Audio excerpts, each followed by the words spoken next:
grad school, and I'm here to tell you the mechanism of choosing the grad school, the kind of things that you need to do and know before you get into it.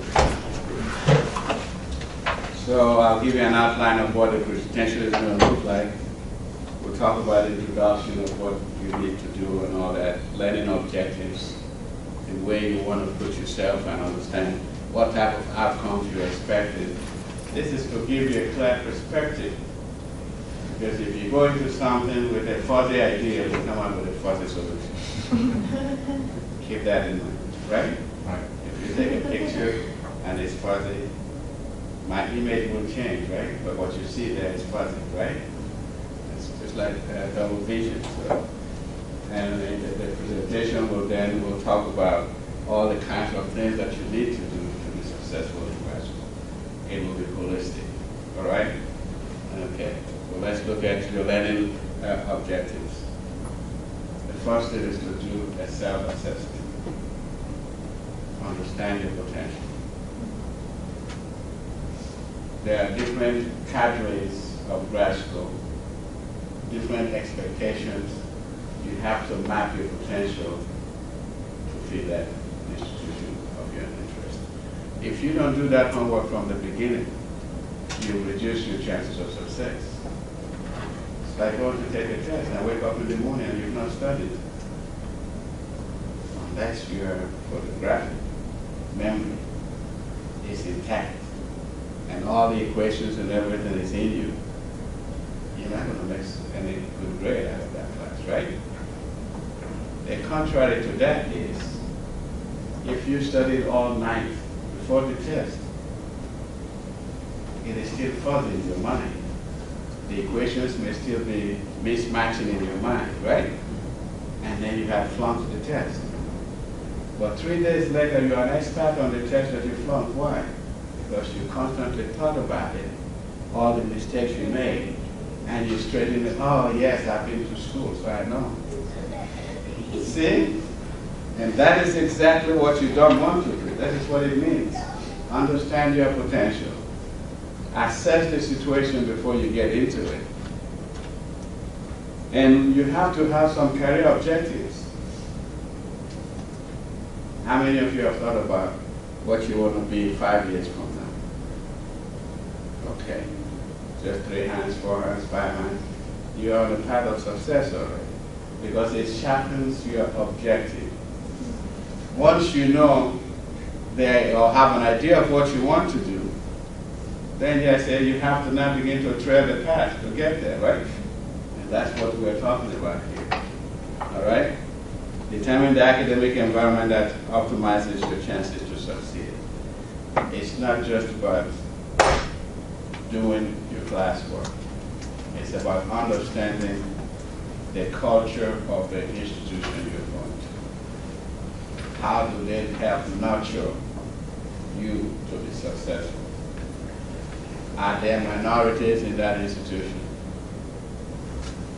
Do they have special support network for minorities to succeed?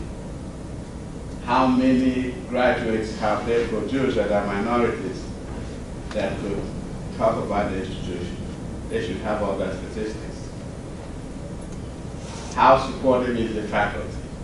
If you go to the faculty in that department and all they want to tell you is hi, bye, they don't have your interest in mind. They may be only focused on what? Research, and they're looking at high-end type of people that will be spending all their time in the lab. Is that the environment you want? If you have done all these assessments and that is your environment, you will succeed. But if that is not the environment you're looking for, then that is not the choice you want to make. Because at the end of the day, you want to make sure that you are successful. Preparing a competitive application packet has 3 components that I want to emphasize here. The first one is your personal statement. Your personal statement is a reflection of who you are, right? Who you want to be, right? If you can't tell your story to convince yourself, how do you think anyone else should be convinced? Are you with me? Yes, sir. If you can't convince yourself of who you want to be, how do you expect someone else to be convinced? It's a critical component. Have you had failures within the process of your going to school? Yes. How did those failures help you to mature? You have to tell a holistic story. All right? People learn more from failures than successes. That's one part of it. Your recommendations are an important part of that application process. If you go to any professor in your department and say, write me a recommendation. And they say yes. And they write you a general recommendation. Oh, it's a good student. Of course, everybody going to grad school is a good student. So what distinguishes you from the next person? They have to tell a personal story about you. So you have to be selective on who you give that. So that person must have worked with you, understand how you apply yourself, so say something that distinguishes you from ordinary.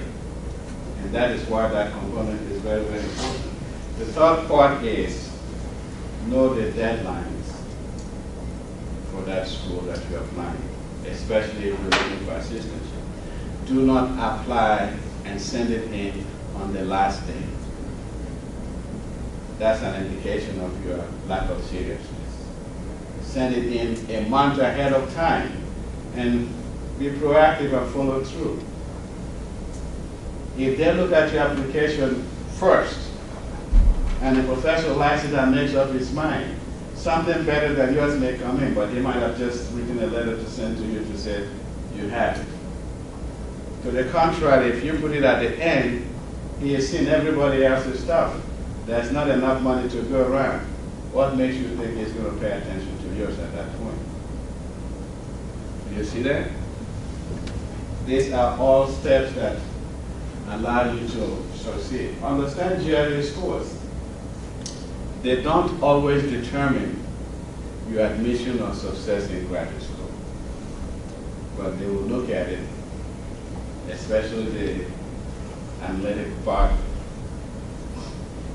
if the person is more interested in what your ability to analyze, come up with solutions and so forth, or the written part to see how well you present your findings. It's a holistic approach. Some of them in the morning ask me, when do you do that? Start from your junior year to begin to see how that test is administered. Understand the concept of the test. Then come up with a set of schools that you are interested in and understand their philosophy and their culture so that you can start matching yourself to those things. Review the graduate admission process. Part of a review could be visiting those institutions during the summer. See, you're here today, right? Did you choose yourself to be here? I don't think so. Your faculty did, right? Out of the many students they had, right? So there must be some potential they see in you before they made those choices. Do you see that? You were not aware of that until what I'm telling you now. Out of the many students, they chose you to give you this opportunity. And those are the very same people who will be doing what? Recommending you, or know people where you're trying to go to and say, this is a good kid. Give them a chance. Right? Learning outcomes. We've talked about this. Match your potential to the institution that you're trying to go to. This is really the key to your success.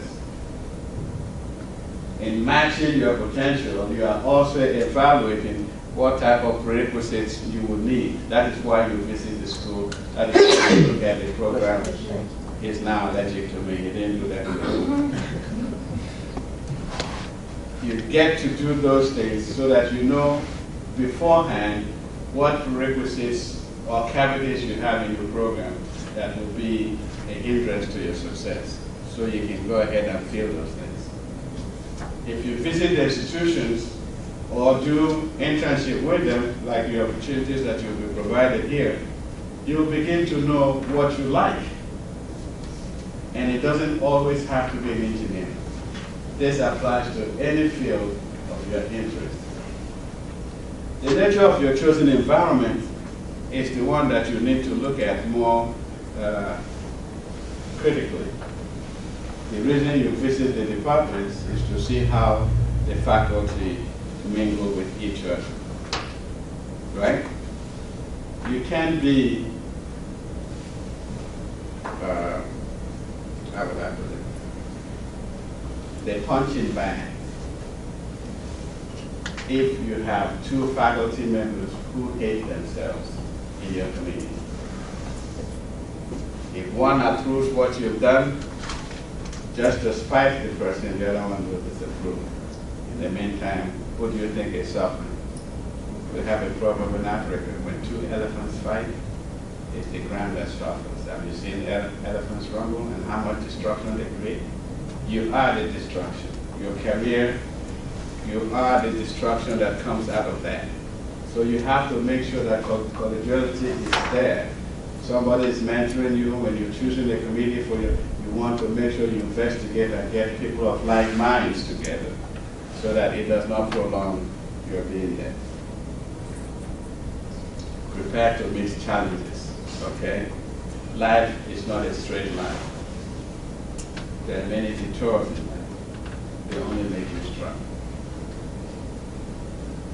When you go to a university, seek out to find people who are in the same area of study with you.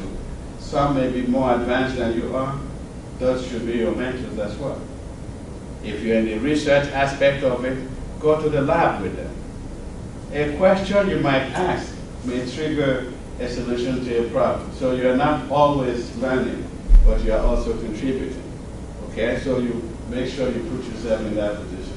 We'll talk about GRA, so time is going on. I'm the one between you and your lunch, so let me make sure that you don't feel bad about that. Once you understand the components of the graduate application, study and see how well it is done. Get people to review it and ask them, if I turn this into you, will you employ me? Will you accept me? Those kind of questions give you an added impetus as to how you do it before you submit it, right? Make sure you don't submit things with what? Wrong spellings, inaccurate information, because tardiness is an example of who you are. All right? That's not what you want to do. Let them see you for someone who's thorough and takes time to do it. And tardiness only comes when you rush to do something. It also reveals your nature. All right? Understand the time and financial resources required. See, look at that. Stand for life. Ensure that the investment will advance your career in the desired direction. This is why you always look at where you want to go to first. What are your career objectives? How do you approach? In 5 years' time, where do you want to be? Without a timeline for achieving things, without benchmarks, every end is success, right? It may mean absolutely nothing, but every end is success. Unless you have timelines and matches, then you should be able to retool yourself if you're not meeting those conditions. Look within yourself to determine where you are and your proposed destination. Some of you may be first-generation students in your family. One of your goals should be, not only am I going to get a BS, I'm going to get a master's or a PhD so that my cousins, nephews, everyone else will see me as an example to proceed. By that act alone, you might have changed the world, because all those people are no longer going to say, we don't have any role model in the family. You become that. Analyze your strengths and weaknesses and the social situation. Once you do that, it will guide you as to where you want to be. Let me go quickly to the things I've talked about. Short-term, long-term goals. Things that you focus on, because it puts clarity to what you want to do and how you want to go to grad school. It will also determine whether the grad school you're going to is going to be online, a mixture of online and face-to-face, or full-time blast in grad school. We'll get to the process of the decision making that you're going to do. I think I just talked about this. Look at different institutions and the benefits of each. This is why you study the culture and environment of the institution. You can call the institution, find out how many minority they have in there, what type of graduation rate they have for those people in the graduate program, where are those people employed, and what support system they have. Can they invite you to come? These days, grad schools are always doing what? Inviting people to open houses and so forth, so you can see what's going on. Once you've done that, look at the area of specialization. How many professors are in that area? If the area of specialization you are interested in has only one faculty member in that department, you're not better off going to that school. You see that? Because it's narrow-minded. You have to have a team in that specialization so that you can wander around to find who you're going to be with. You go there, you're stuck with that one person. Do you see the difference?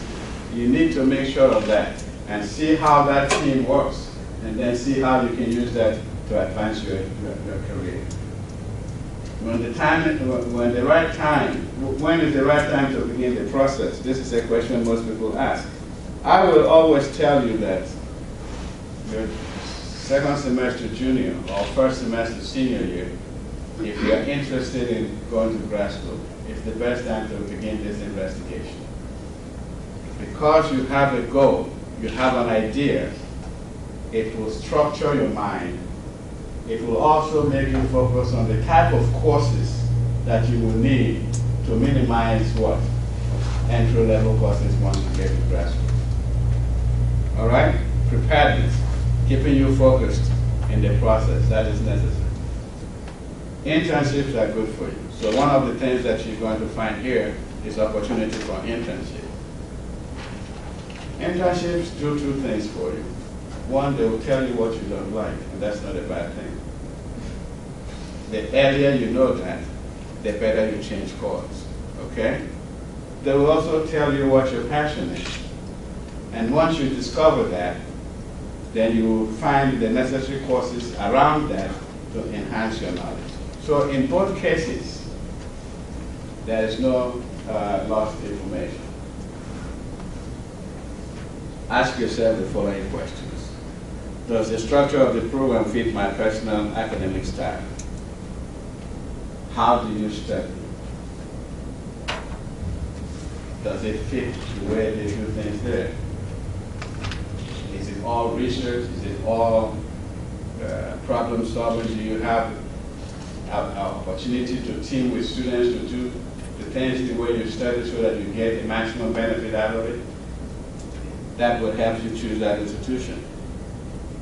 Are my study skills appropriate for the chosen program's level of difficulty? We all don't study the same way, right? Some of us like to go on the midnight audit. Some of us like to use that time to sleep. Some of us like to use that time to do other things. Find out what fits most in all those schools as it fits the way you study. Because you want to optimize your success. All right? That's key. At the level of my social skills and self-confidence appropriate to succeed in that program. This one here is very, very particular.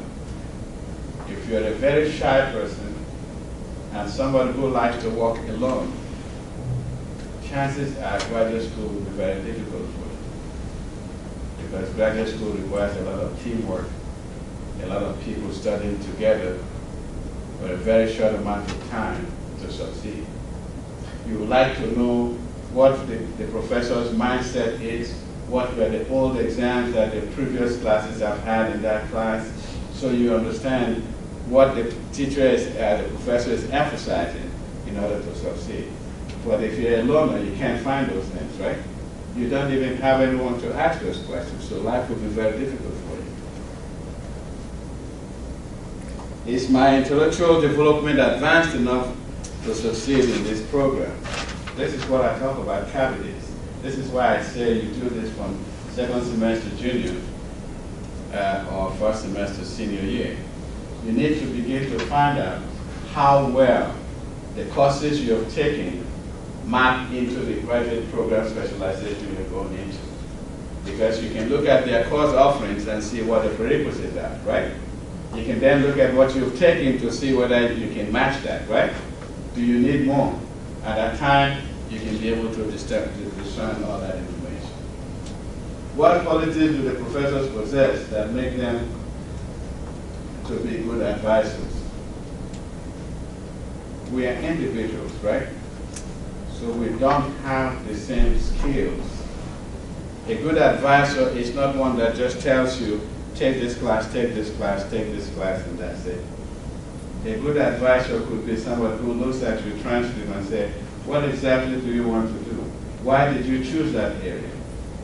Probe and find out if that is your interest. And in doing so, then suggest to you things that you need to do to augment that and become a better, successful student in that area. Do I have the knowledge of my strengths and my weaknesses? If I don't have that, I cannot assess my ability to succeed. If I have that, I'm 80% sure that if I deal with my weaknesses, I will succeed. Do you see that? So preparedness. The fundamental thing in anything in life is being prepared. And if you know those things, then your ability to do that is good. There are programs that will tell you to go directly to PhD from BS. And it works for majority of people.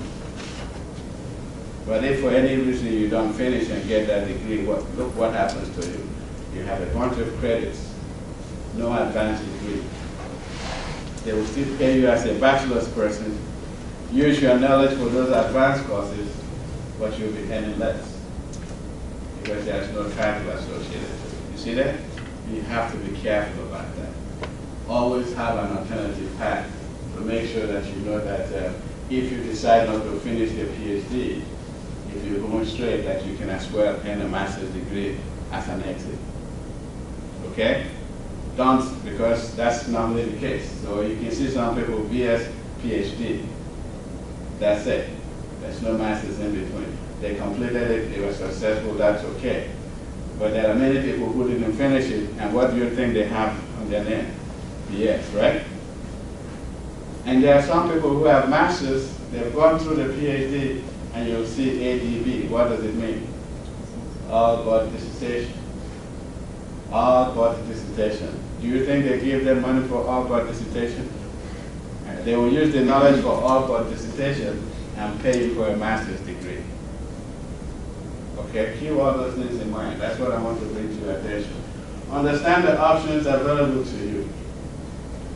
If you're dealing with, this is why I'm telling you that if there's only one professor in the school, in the area of your interest, it is too narrow for you to be there.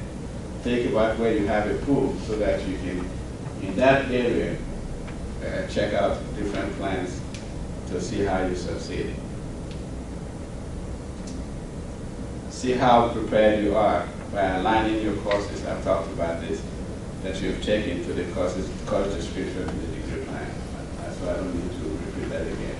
What additional requirements will you need? I've talked about this before you start the program. These are the reasons why you start all these processes in your second semester junior year, so you can start while the price is cheap. All the graduate courses are cheaper than grad courses, so you can do all of that. Examining the structure fits your study style. We'll talk about that. Improve your writing skills, as this is expected of you. One way to improve your writing skills is read a lot. Whether it's newspapers, magazines, textbooks, read a lot. You will improve your vocabulary. I didn't say text a lot. Okay? That will diminish your vocabulary. Right? Text a lot will diminish your vocabulary. LOL, laugh a lot, right? I just found out what it meant not too long ago. Laugh a lot. See? But that will not work when you're writing a good paper. Think about what I'm saying. It's important that you do those things. Okay? This is the critical part I talked about, writing a successful statement of purpose. It's a true reflection of who you are. When you can't make a true statement of yourself, what you see of yourself, no one will believe you. So first believe that. Be very clear about your goals and how the specific program you're applying to is in the best place to achieve them. This is something you also incorporate in that personal statement. If you go even for, assuming you don't want to go to grad school, and you're going to a job interview, if you don't spend time understanding the company culture through their web pages and have questions to ask and how you fit in, you're not going to get that job. Because number one, they know you have not done your homework. You should know, and this is why if you're choosing a university, you should understand how well you fit into that institution, why you have chosen them in your personal statement, and why you think it's a place for you to succeed. It's not a feel-good thing. They will also see you as what? Articulate and well-prepared. It will give you the opportunity to succeed there. Address that is whether in fact your research on the field of relevance to you. This is where you decide to research the area of your interest, what you think you will be doing in that university, how you see it helping the society. And the faculty will say, okay, this student is well aligned to me in thought process. I'm going to choose this student to be in my program. I'll give the student a grant to do this work. These things are critical. If you just write a statement, oh, I like to be in graduate school because I want to make money. Everybody wants to make money. It doesn't mean anything. You have to go through a well-articulated process that distinguishes you from the ordinary letter writer. If you have significant research experience, your statement of purpose should demonstrate your abilities. See, this is where it becomes holistic. Your grades may not be the best, but if you've done research and you've gone through other programs that emphasize research and you've probably been able to publish with the professor or written some technical reports and show some good results, hey, you're already on the path to success, isn't it? That's what they want from you. So you already have a leg up in knowing what you're doing. All right? Letters of recommendation. I've talked about this, and this is critical. Choose professors that know a little bit about you, that are going to be more into personal stories about you. That helps. When I do evaluations for DOE, GOD, for scholarship and so on, I read these letters with a critical eye. If it's all general, I don't even grade it. I've read letters where it has the student's name, but it was about another student. I did not penalize the student because the student did not write and submit that. But then I know that for a student to choose that professor, I would disregard that letter of recommendation, even if now I see it in another person's package from the same school. See what I'm saying?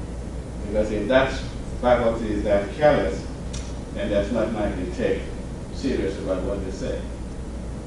The most effective recommendation is the one from a faculty member who knows your work and can describe your performance relative to your classmates. That's what I'm emphasizing. Okay? Pay attention to all of that. So when you're working or going to classes and doing things with faculty, don't take it lightly. These are things that will be in your path. All right? We've talked about all this stuff. So let me go back to GRE records. We've talked about that. I want to take quick. No, you can get a PowerPoint presentation from the group. This is on their computer, so they can give you a copy if you so need it. So don't worry about it that I'm too fast. I want to take you to the last slide. This is the one I would leave for you to play with. It's a map of your decision-making process to go to grad school. All right? I'm giving you an algorithm of your decision-making process to go to grad school. Your academic and professional environment. Know that. Do you want to go to full-time? That's based on all what we talked about.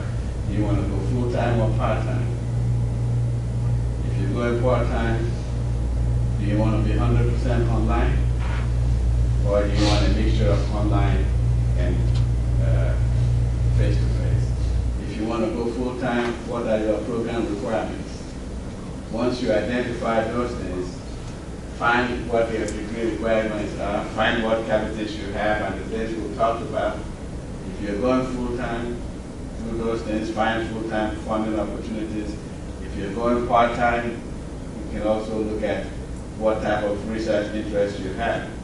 At the end, strive to succeed. You are your own worst enemy. The day you tell yourself you can't do something, that is the day you have failed. The day you tell yourself you cannot is the day you have failed.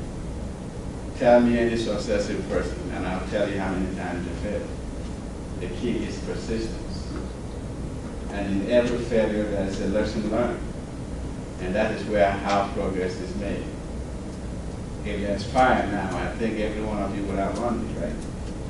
In this room, if there's fire, you will find out how fast you are. You will find out how many people you will jump over just to make sure you are safe. That's the potential in you. And that is the potential in you. You never know how much you have until you apply yourself. And going to a college, a graduate school, is one way for you to advance yourself and be self-confident.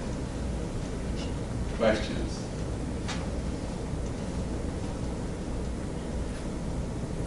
I like this session. It must be food.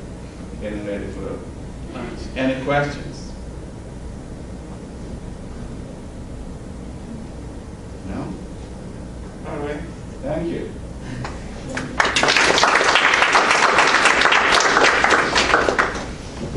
We're right on time for lunch, right?